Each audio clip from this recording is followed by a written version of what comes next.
He was a difficult man to pigeonhole, and that was difficult to capture. I think he was despised by a number of people, but those who were with him and were on his side were definitely on his side, and they followed him religiously. Few war films have left a mark as bold and controversial as Patton, 1970. More than just a sweeping biopic, it's a movie layered with secrets, battles behind the camera, and stories Hollywood never intended the public to know. From explosive creative clashes to shocking historical disputes, the truth behind the film is as dramatic as the genre it portrays. What follows are 20 revelations that will forever change how you see Patton. Fact 1. The opening speech almost got cut.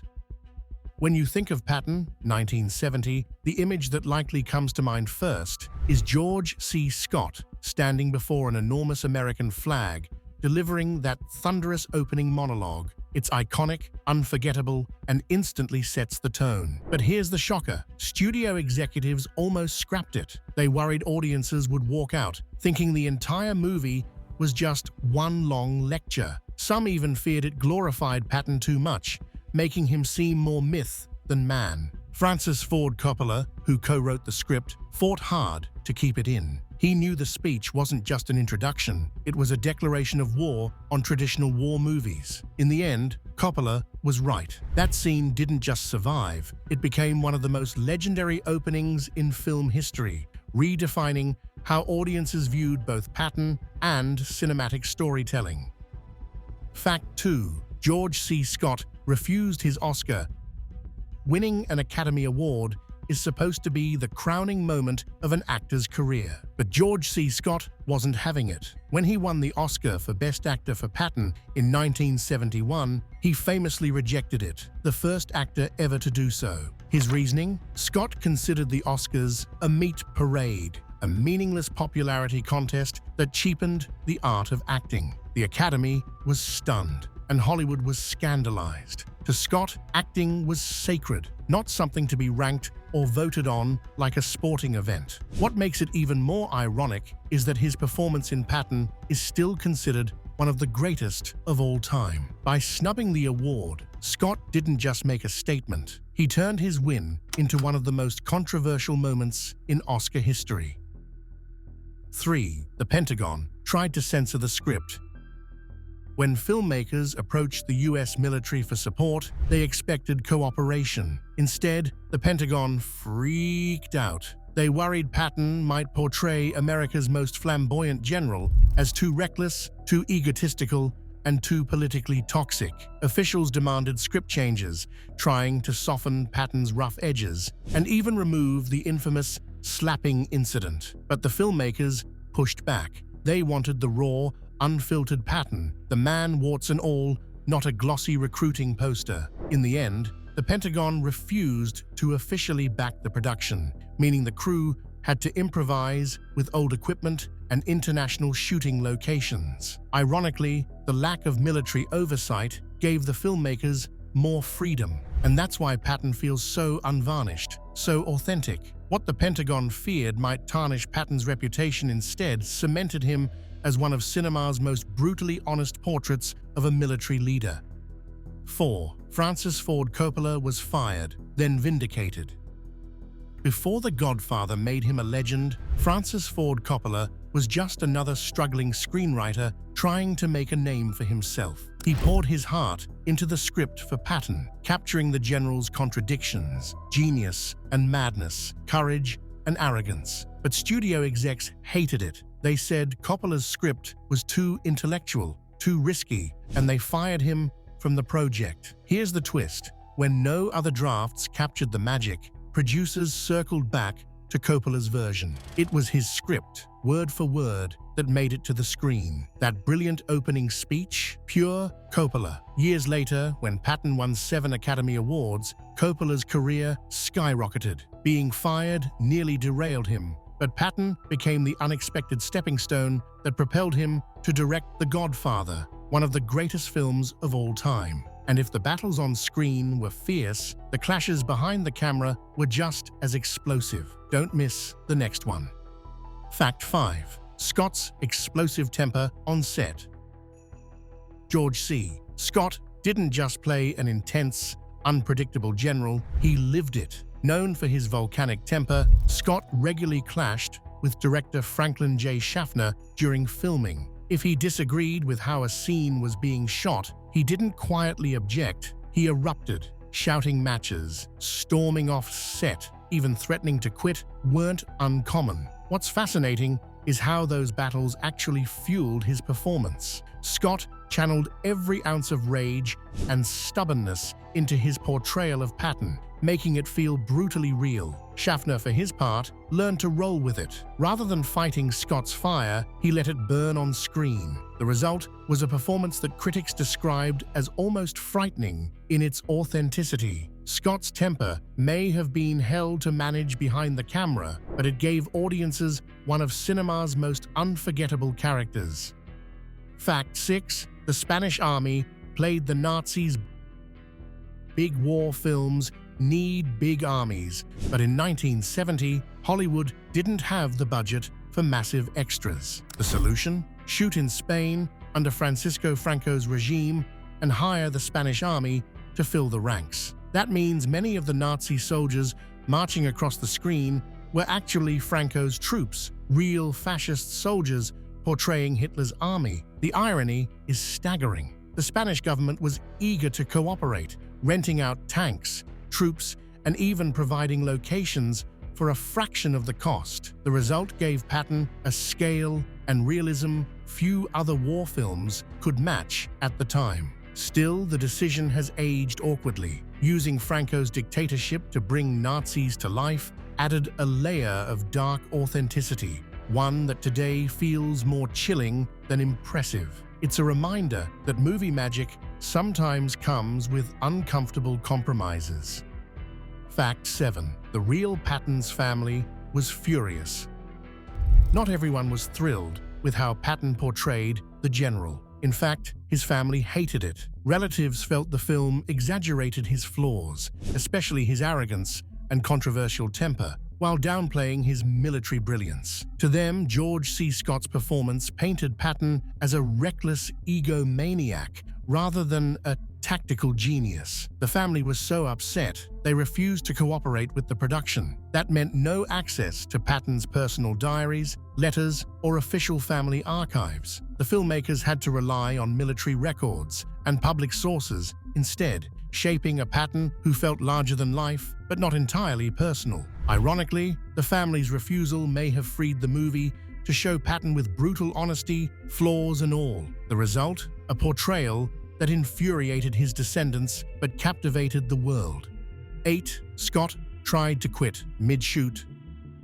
Playing Patton was emotionally draining for George C. Scott, and at one point, he nearly walked away from the film entirely. His clashes with director Franklin J. Schaffner and his own frustration with the grueling shoot pushed him to the edge. Rumors circulated that Scott even packed his bags at one point, convinced he was done. But producers knew they couldn't lose him. Scott was Patton. They coaxed him back with reassurances, compromises, and sheer persuasion. In truth, Scott's exhaustion mirrored Patton's own battlefield fatigue, adding yet another layer of realism to the performance. Though the production team lived in constant fear he'd bolt, Scott ultimately saw the project through. Looking back, it's almost impossible to imagine anyone else in the role. If Scott had quit, Patton might never have become the landmark film it is today. 9. The script sat in Hollywood limbo for years.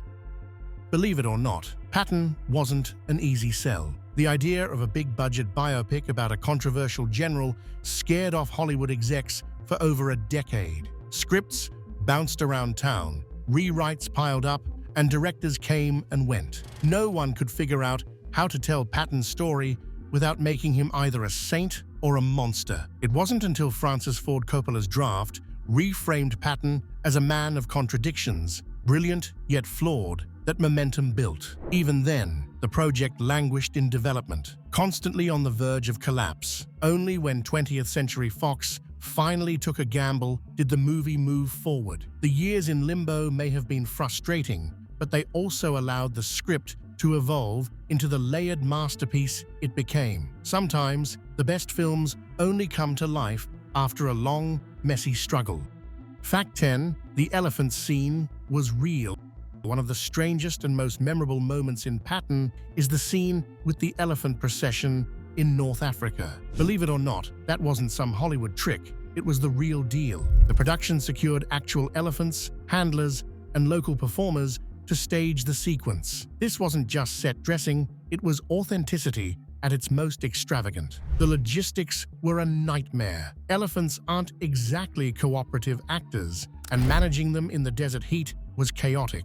Yet the filmmakers insisted on shooting it live, convinced that nothing else could capture the surreal spectacle of war blending with ancient tradition. The gamble paid off. The elephant scene added a dreamlike quality that audiences never forgot. In a film packed with tanks and battles, it was the elephants that reminded viewers that war happens in strange, human places, not just on maps. Could a Hollywood war film really capture the attention of the most powerful man in the world? Next on the list, you might find interesting. 11. Richard Nixon was obsessed with the movie.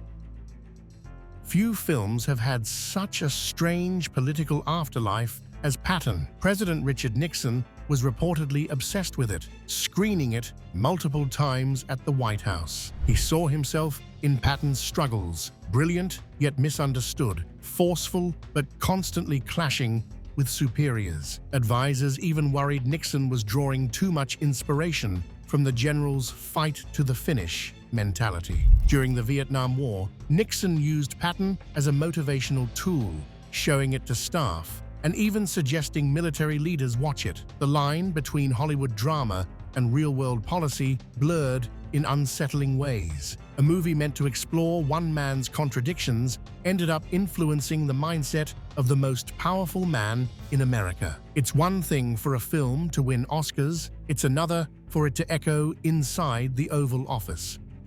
12. A stunt almost turned deadly. War movies are dangerous by nature, but one stunt in Patton nearly turned fatal. During a battlefield sequence with tanks and explosions, a miscalculation sent debris flying dangerously close to the cast and crew. George C. Scott himself was inches from serious injury. Some reports even suggest he was briefly knocked unconscious during one explosive mishap. Production scrambled to cover it up, worried news of a near-fatal accident would tank the film's reputation. But insiders later admitted the stunt went horribly wrong, and only sheer luck prevented tragedy. Scott, ever the tough soldier, shrugged it off and pushed forward, but the incident haunted the crew. In retrospect, the brush with disaster gave the battle scenes a grim authenticity. Everyone on set knew they weren't just playing war, they were risking it. Fact 13. Scott didn't want to look like Patton. Here's something that would never fly in today's biopic-heavy Hollywood. George C. Scott refused to wear prosthetics or heavy makeup to resemble the real Patton. Studios pushed for a closer likeness, but Scott thought it was unnecessary. He argued that audiences didn't need a look-alike, they needed the essence of the man. This decision baffled some at first. After all, biographical films usually obsess over physical resemblance, but Scott's instincts were dead on. By ignoring the surface and focusing on Patton's voice and swagger and unpredictable energy, he created a performance far more powerful than a cosmetic imitation. In the end, audiences didn't care if Scott looked like Patton, they believed he was Patton. His defiance of Hollywood norms proved that authenticity in acting comes from the inside out, not from makeup tricks. Number 14. It was shot in 70mm for a reason. Most war movies in 1970 were shot on standard 35mm film. But Patton went big, literally. Director Franklin J. Schaffner chose 70mm film to capture the sweeping landscapes, massive battle scenes, and towering presence of George C. Scott. The choice was expensive and risky, but it paid off spectacularly. The epic visuals made Patton look larger than life, reinforcing the general's outsized personality. Watching tanks roll across deserts and mountains in 70mm gave audiences a sense of scale that television simply couldn't match. It wasn't just a movie, it was an experience. At a time when Hollywood worried television might kill cinema, Patton reminded people why theaters still mattered. In hindsight, the gamble on 70mm helped secure its place as one of the most visually stunning war films ever made. Fact 15. The film sparked a military recruitment boom. No one expected Patton to influence real-world enlistment numbers, but it did. After the film's release, military recruiters reported a noticeable uptick in young men inspired by George C. Scott's Portrayal. The general's fiery speeches and relentless drive struck a chord with audiences who saw military service as both heroic and larger than life. This was during the Vietnam War, a time when patriotism and protest clashed daily in America. The irony is stark. A film that highlighted Patton's flaws and controversial decisions ended up motivating a new wave of enlistments. Hollywood didn't set out to make propaganda, but the unintended effect was undeniable. Patton became more than entertainment. It became a cultural force, shaping how a generation viewed war, leadership, and the military itself. 16. The slapping incident almost got cut.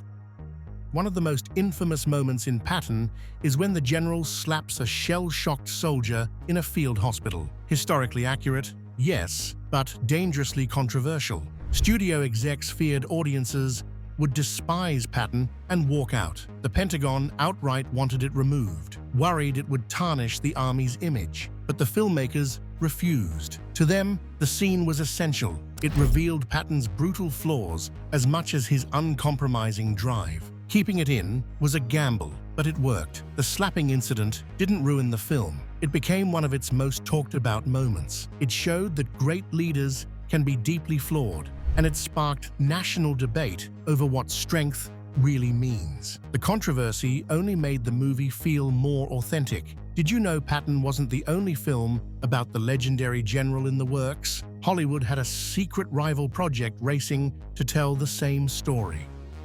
Fact 17. The movie had a secret rival.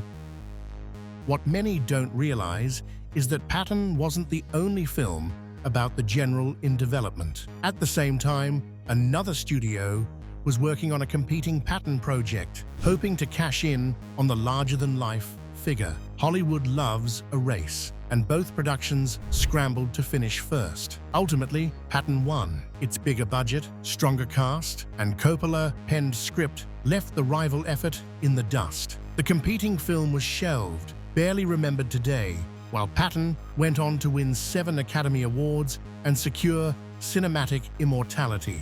In the end, the rival movie's failure only amplified the legend of Schaffner's version. Had the other project beaten it to release, history might have turned out very differently. Instead, one Patton film conquered Hollywood, just as the general himself always demanded victory. Fact 18. Scott's drunken improvisations made it to the final cut.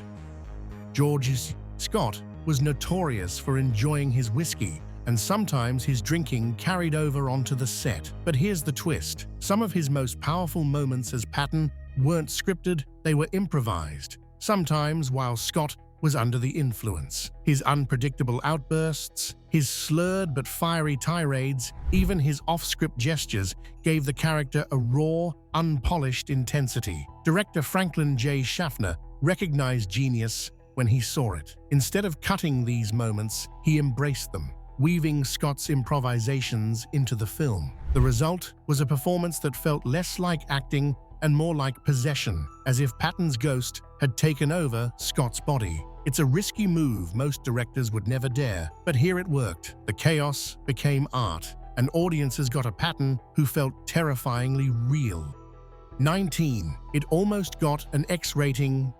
Today, it seems unthinkable, but Patton nearly received an X rating for violence. The battle scenes were considered shockingly graphic for 1970. Explosions tearing through soldiers, bloodied bodies, and relentless carnage. Censors worried the film's intensity would cross the line into exploitation. The studio panicked. An X rating would have killed box office prospects, limiting theaters and audiences. So edits were made, toning down blood sprays, trimming shots of corpses, and softening a few brutal moments. Even with the cuts, Patton remained one of the most hard-hitting war films of its era. Ironically, the controversy over its rating only boosted its reputation. Audiences walked in expecting something raw, and they got it. The Near X scandal cemented Patton as both daring and unapologetic, a movie that pushed war cinema further than most dared at the time.